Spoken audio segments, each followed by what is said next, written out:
for? That's music from the mountains in Puerto Rico.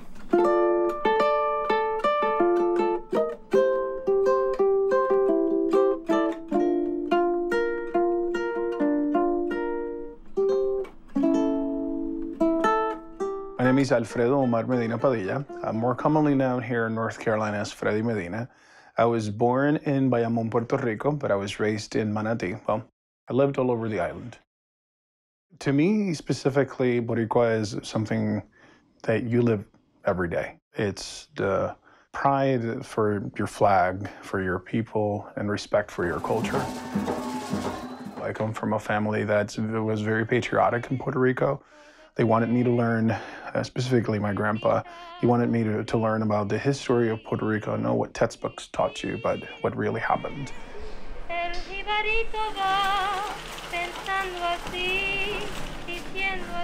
¿Y Fredito cuándo empezó aquí a coger por aquí y a ayudarlo? ¿Su nieto? Sí, Alfredito, bueno, Alfredito pues salía del colegio y se quedaba aquí hasta que nosotros dejábamos, tú sabes, y aquí hacían sus asignaciones, él y la hermana, porque la hermana también. Ah, esa es Stephanie, esa es la hermana. Hermana de Fredito, ajá, hermana, ¿y ella? Sí, mami. ¿Qué? Y Elba. ¿Y Elba? A quien le decimos muñeca. Ah, ella es muñeca, es la mamá de Fredito. Ella es la mamá de Fredito. La mamá, abuela, Rubén, entonces la hermana y Fredito. Exacto. Pero Fredito, después del colegio, pues se quedó con nosotros, ¿verdad? Pues, los padres estaban trabajando. Y Fredito en el entierro de su abuelo. Mi papá, abuelo de Alfredo. I'm an avid defender of the Puerto Rican flag and its original design. When I think about Puerto Rico, when I think about what stuck with me is hearing the rooster in the morning, annoying as it was, and at night just going to sleep, just listening to El Coqui. Those are things that I will never forget. It was also about, you know, the culture, the celebrations, the Christmas season.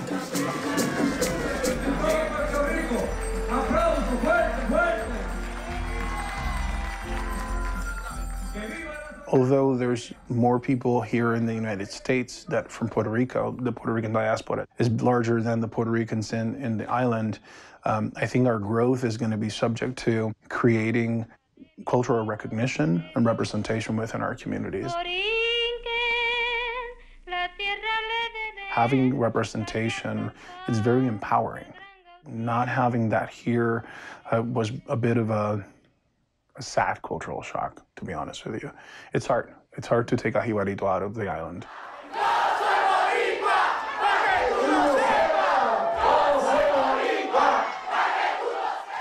Since 2017, when Hurricane Maria struck Puerto Rico, we started the North Carolina for Puerto Rico movement.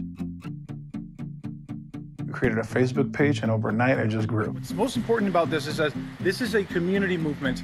We started out of a off-the-cuff meeting a week ago.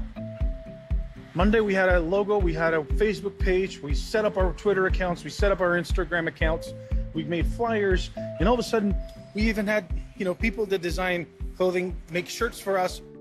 In a 2-week period, we had 100 tons of aid to send to Puerto Rico, which was really exciting. But that just gave me some perspective on, hey, I'm not alone. B, there's a lot of passion out there. Again, overwhelming amount of support from the community here in North Carolina, which is what we were hoping for. We didn't know there were so many Boricuas here. And from that point on, there have been many different activities that have been organized that really have brought out the diaspora in the state.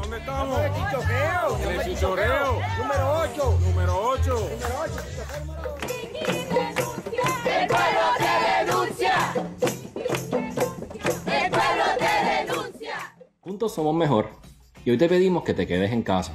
Quédate en casa para que los científicos encuentren la vacuna y nuestra gente pueda ver otro amanecer. Porque juntos. It was, I think, a pivotal moment in the Boricua community in North Carolina that allowed us to come together in a very dark time, but also created the foundation for what came to be Boricuas in North Carolina.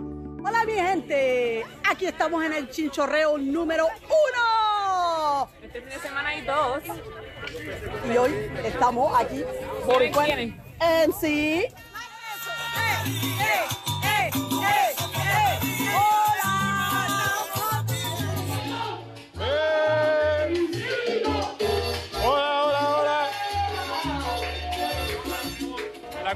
La cultura, la diáspora puertorriqueña.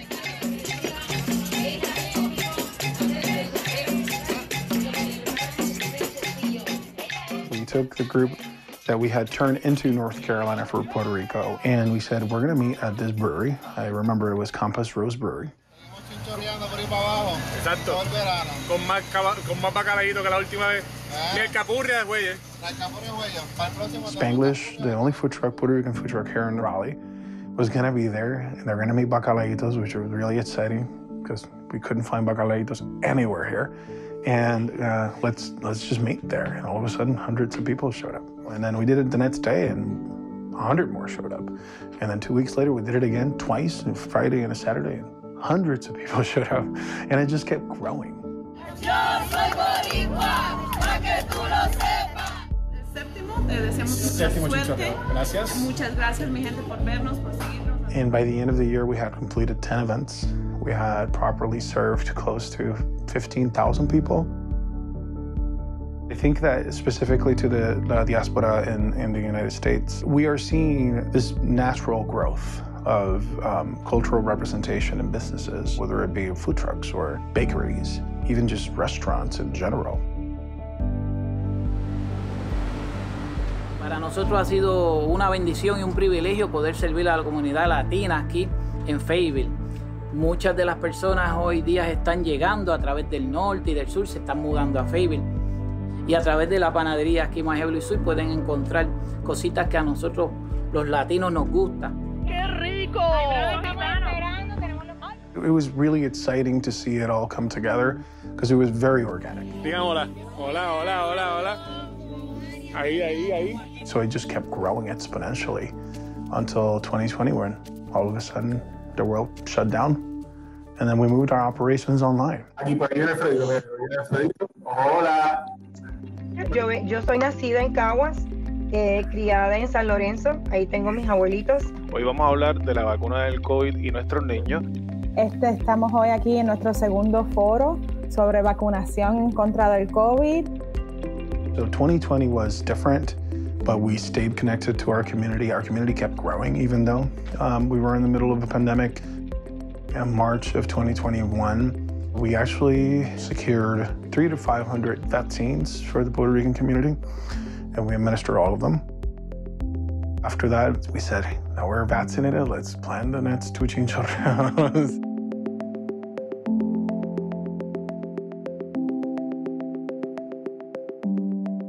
Now here we are, 2022.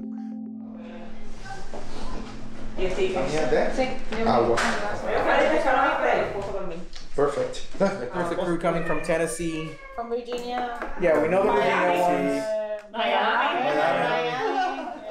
I think there was a group that was in from New York too. In the comments. Yeah, that's right. Yeah, they did say they're like, that. are we gonna be flying into? Yes. In the comments. Last year was insane. Looking at 5,000-6,000 people last year. It was not what we expected. There's definitely a lot of improvisation when solving situations. That's what happens when you have people who are not event planners become event planners. The winging it part with the event was fine, not with the parking. The parking was interesting to say the least. The brewery is typically responsible for the parking, but they have some issues because of language barriers. So they've been asking for our help to deal with that because right now it's getting out of their hands. On social media, I think we had about 500 people that said that they were definitely coming, and the interest showed maybe 1,500. Said that it had reached or were interested. That day, Shannon actually called me, and she was just like, help.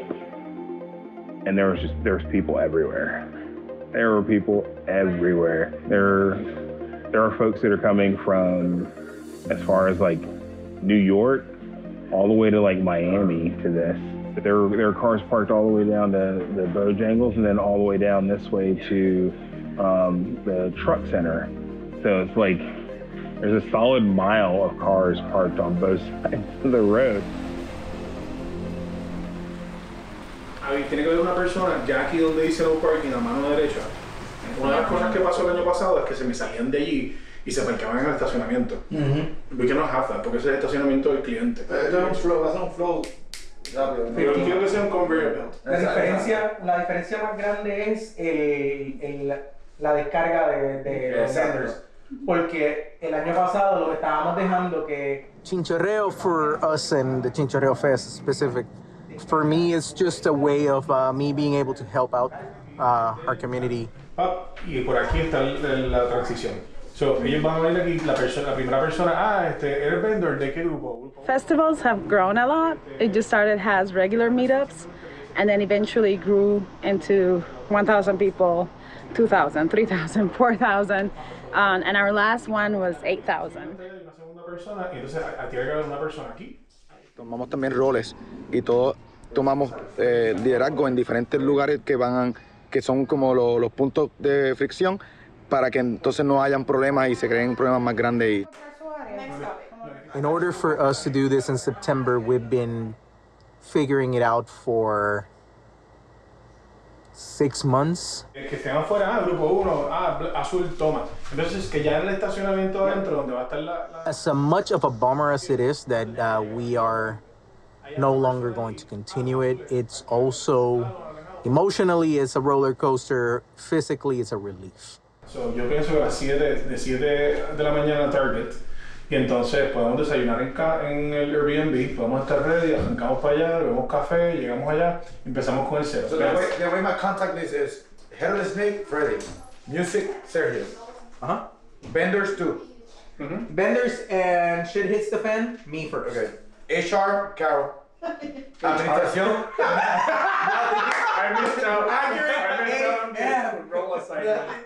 We just want to share with everybody what Puerto Rico is. Ven y disfruta de nuestros chinchorreos, de nuestra cultura, de quién somos. Somos los puertorriqueños en North Carolina y queremos que disfruten de eso.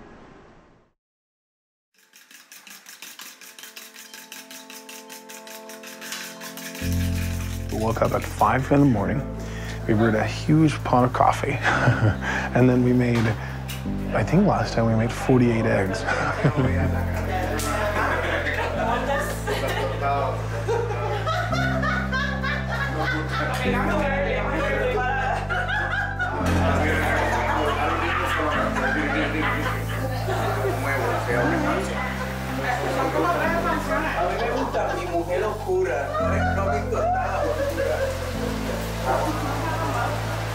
Once we have breakfast, our goal is to get to the location between 7 and 7:30, no later than that.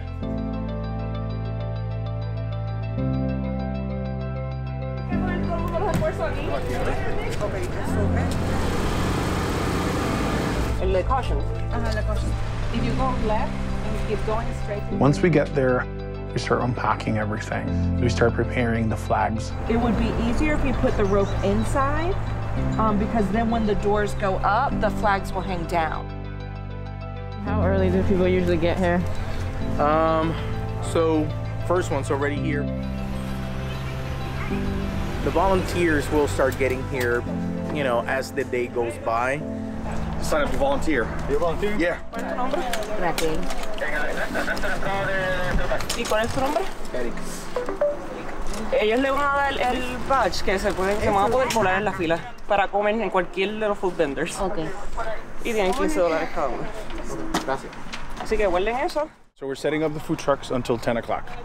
And then after that, then come the artisans, the craft vendors, that type of thing. And yeah, and then loading people in. ¿Cómo estamos?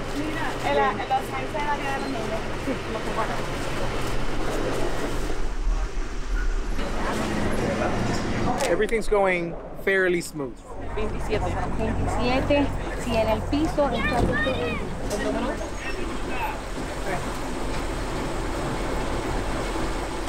Vendors are the different groups. We got 5 groups identified by both numbers and colors. Each group is coming in at a different time. Tengo dos carros. That looks good. Everything's loaded in. Your vendors are all loaded in. Everything's all set. By the time you saw us at the event, we had been working since 5 o'clock in the morning, and we were traveling the day before.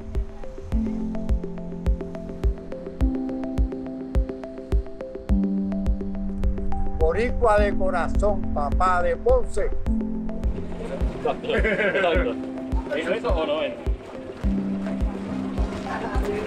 So Spanglish has been with us since the beginning. This is the original food truck from the Chinchorreos. I'm really excited always when I see Spanglish. It gives me goosebumps. Spanglish has been with us since the number 1. Lily was with us since number 4.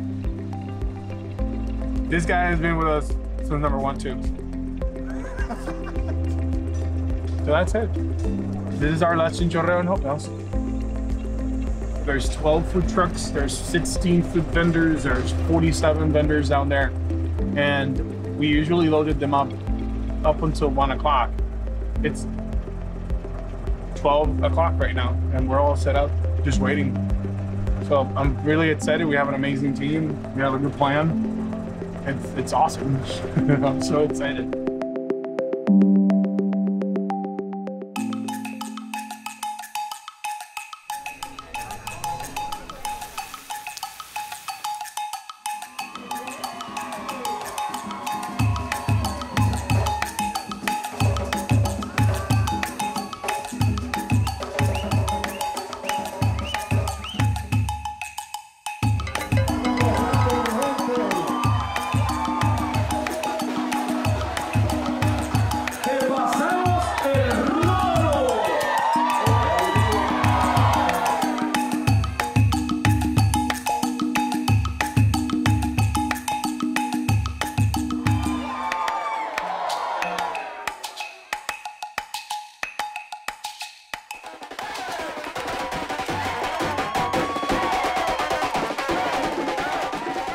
Being Boricua is to be able to bring my community together, to be able to share my passion for our history, our culture, trying to bring that here.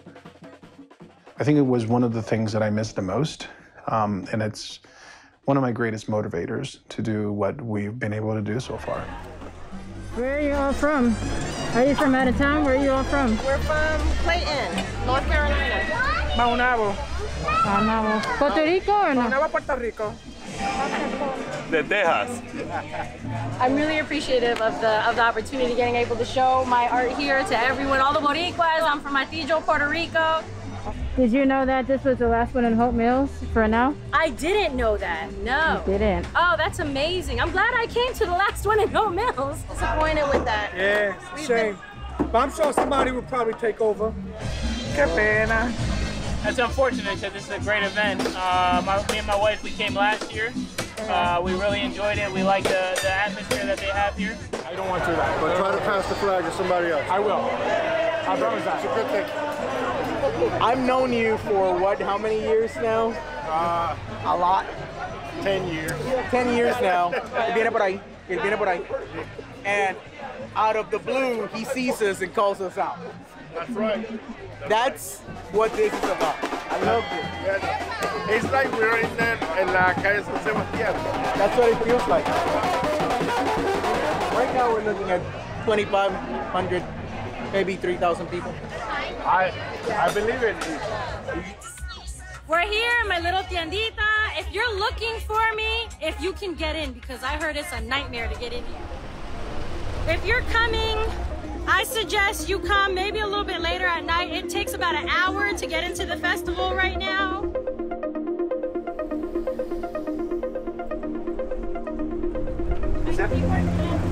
This is all closed off. Is this where you pull in and pay extra to park? There's no pay parking. This is all closed off. I know there's no park. Ok,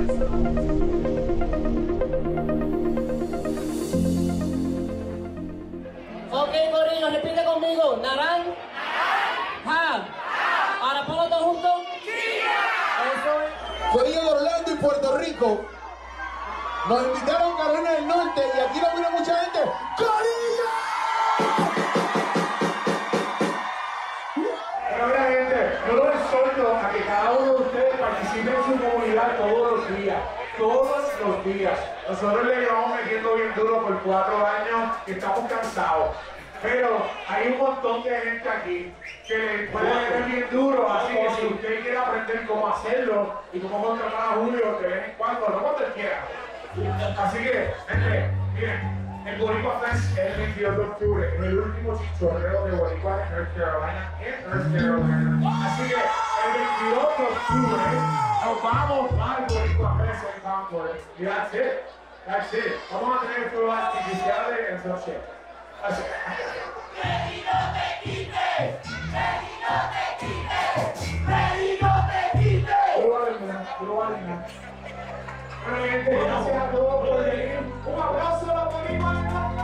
Although Ready No Te Quites, it's a reflection of how much exposure I've given myself because of the role I play, rather than all the credit's due to me. It isn't.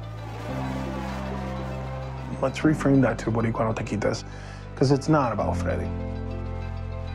La comunidad latina en North Carolina, que nos sigamos apoyando, sigamos poniendo nuestro granito de arena, podremos hacer todo lo posible para que esto se siga dando. We wouldn't have been able to do it if it wasn't for our community support, but also the sponsors that believed in us and in just allowing them to reach the Puerto Rican community at large. It was a team effort.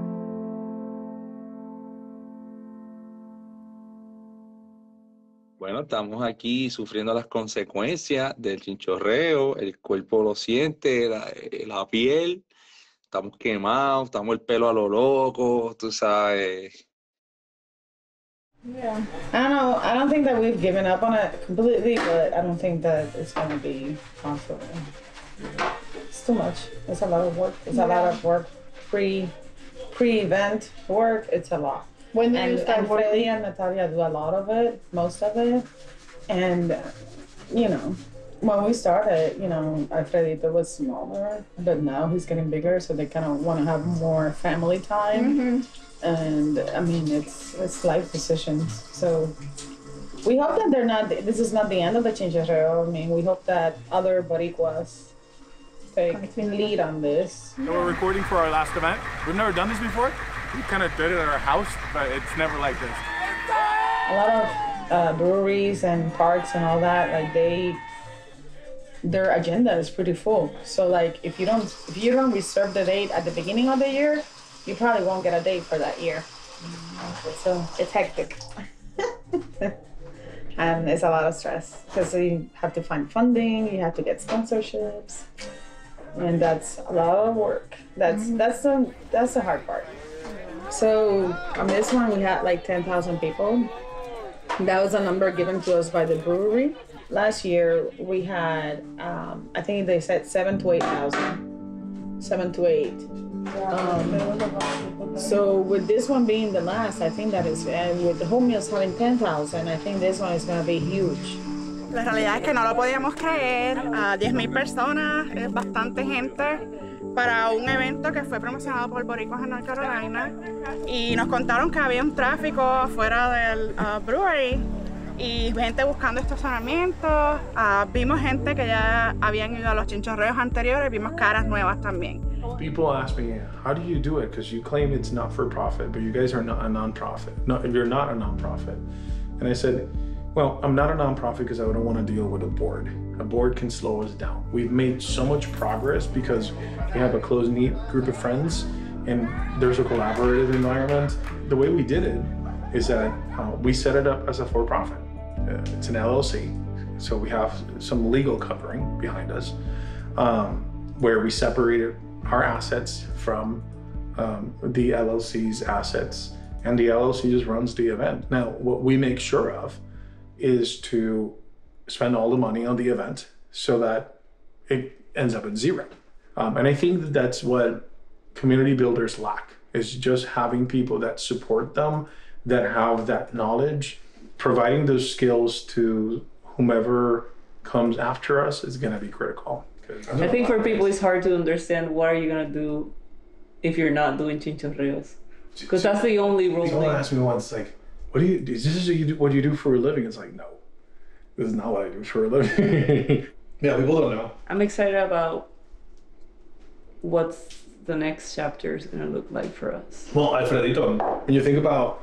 But he's older now. This thing is like, I know that he loves it, but at this point he also wants to have his own, sports on the weekends. Yeah, I don't think he's enjoying being upstairs and we're here at the computer. The first thing that we did after I got out of the Chinchorreo Fest, I called, I texted Stacy at Carvero's Brewing Company, and she set up a meeting with Steve, who is their managing partner. They dropped off the box. It's a partnership. I mean, I think we want him to be successful, and whatever we can do to help him put a production like this on. There's a lot that goes into this, a lot of time, a lot of energy, and a good bit of money. So we were just blown away with just the enthusiasm, the color, the sound, just the overall vibe of it was wonderful. We're going to have volunteers here, here, and here. So we were eagerly willing, ready, and able to host it again this year.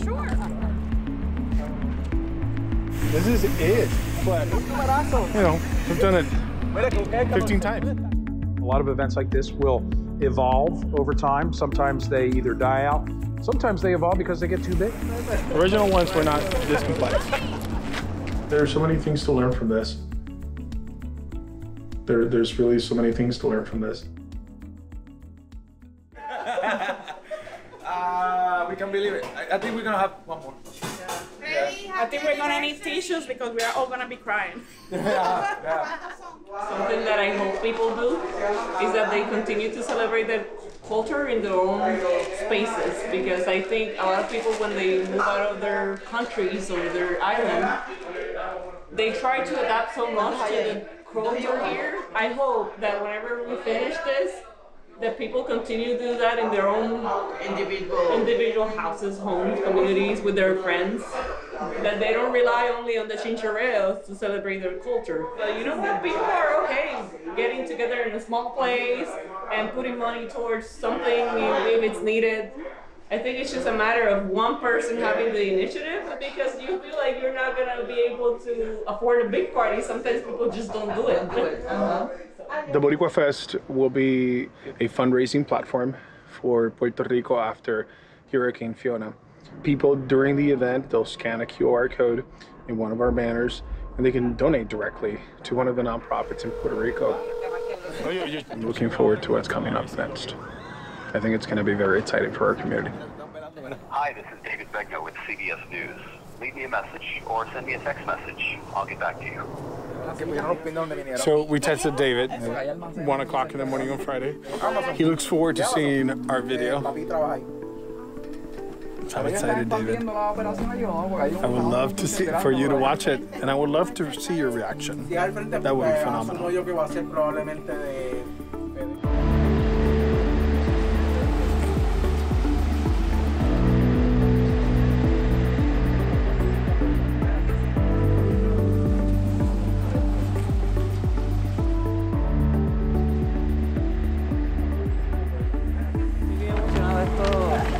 Este es el último round y creo que va a ser histórico.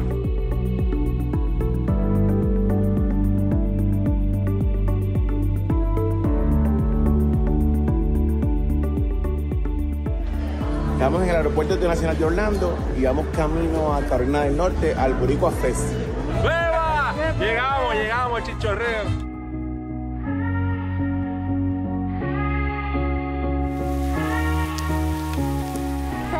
Puerto Rico.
Gracias por el apoyo, gracias por el cariño, gracias a Freddy por esta oportunidad también.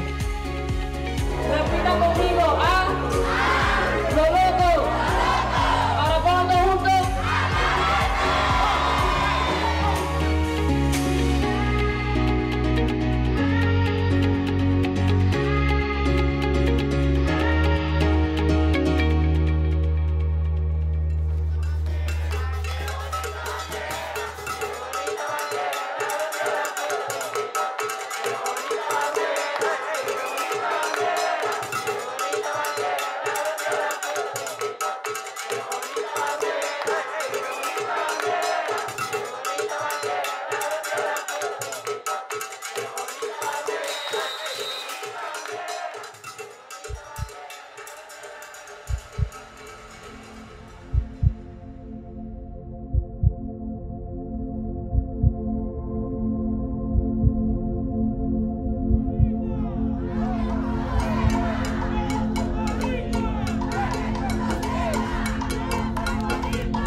Yo sé que es difícil, pero mira, yo voy a soltar a todos los boricuas aquí, que si usted quiere continuar esto hacia adelante, entonces envuélvase. Yo le voy a enseñar a todos ustedes cómo hacer esto, y que quiera hacerlo, yo lo quiero pasar para adelante.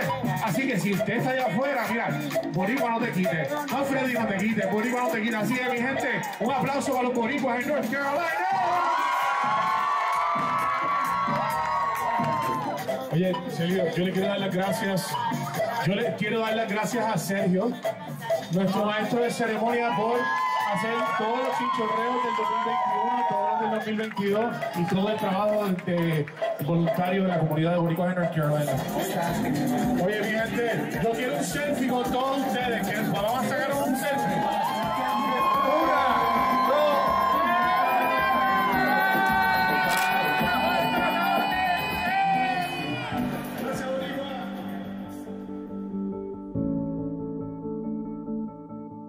The one part that I think made it so successful, it was joyous. It's what made it so cool. Thank you so much for your dedication. Thank you so much for all of your hard work and your sacrifices. From putting off our anniversary, others putting off their birthday celebrations and celebrating it at the events. It's an effort. It's an effort by everyone that has been a part of it at some point in time. Especially my wife. The support of Telemundo this year for the first time, that was phenomenal. We wouldn't have been able to do any of this if it wasn't for the great team. A number of volunteers. All of those folks really made it all happen.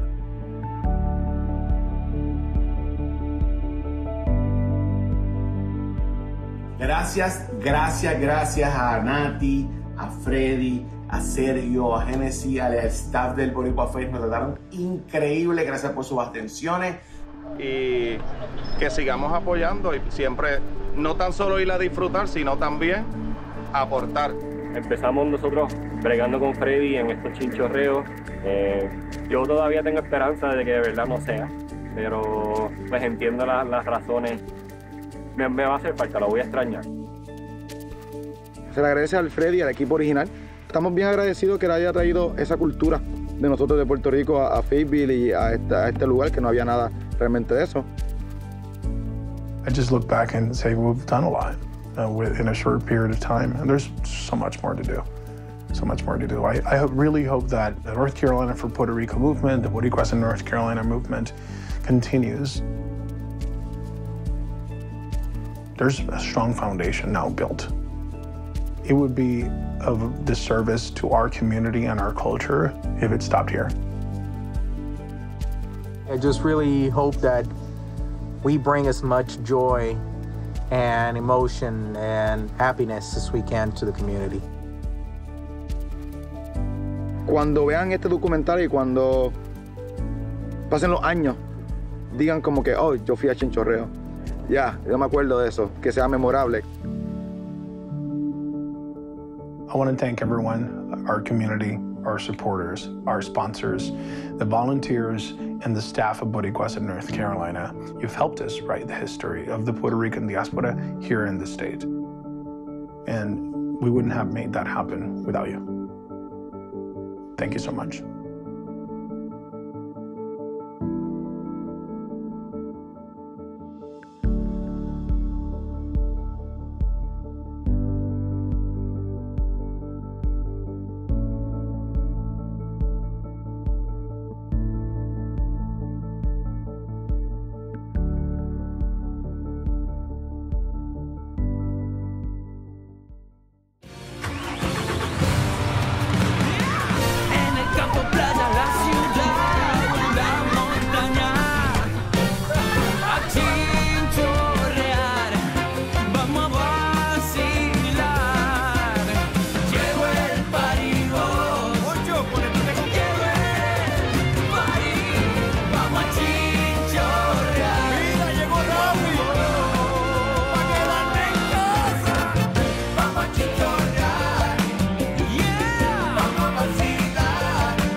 Did you come and see how he looks like in the camera? You can look over here, you can look over here. You look great. Amazing. Thank you.